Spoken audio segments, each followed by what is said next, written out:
Welcome to மாயா பஜார் நிர்மலா கஜேந்திரன்.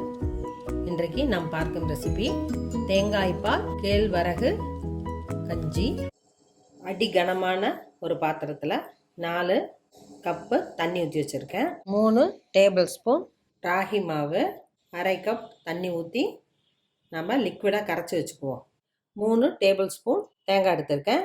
இதை அரைச்சி 1/2 cup தண்ணி ஊற்றி பால் எடுத்து வச்சுக்குவோம். மிக்சியில் அரைச்சிட்டேன். கொஞ்சம் வெதுன்னு தண்ணி ஊற்றினோம்னா நமக்கு கம்ப்ளீட்டாக எல்லா பாலும் கிடைக்கும்.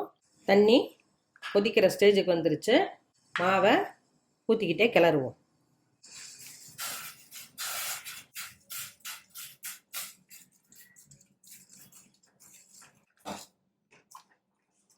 சின்ன கட்டி இருந்தாலும் கிளறப்ப கரைஞ்சிரும். நம்ம தேங்காய் பால் ஊற்றுறதுனால ரொம்ப தண்ணியாட்டம் இருக்கக்கூடாது, கொஞ்சம் கெட்டியாக தான் இருக்கணும். சிம்லேயே கொஞ்சம் நேரம் வேகட்டும். அடி பிடிக்காமல் இடையில கிளறி விட்டுறணும்.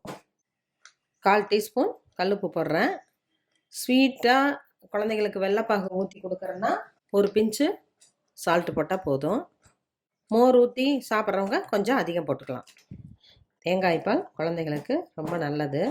அதோட வெல்லமும் சேர்றப்ப ரொம்ப பிடிக்கும். வெல்லம் போடுறப்ப ஒரு சிட்டிகை ஏலக்காய் பவுடர் போட்டுக்கலாம். மூடி போட்டு கொஞ்சம் நேரம் கொதிக்கட்டும். வெந்திருக்கும். தேங்காய் பால் எடுத்ததை ஊற்றிடலாம்.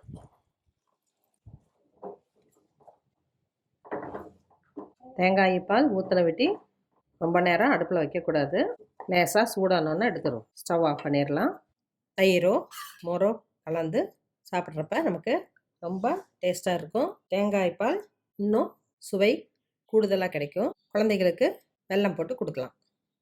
தேங்காய் பால் ராகி கூழ் ரெடி ஆயிடுச்சு. இது ரொம்ப ஹெல்த்தியானது. குழந்தைகளுக்கு தேங்காய் பால் வெல்லம் எல்லாம் சேர்த்ததுனால ரொம்ப பிடிக்கும். மறுக்காமல் சாப்பிடுவாங்க.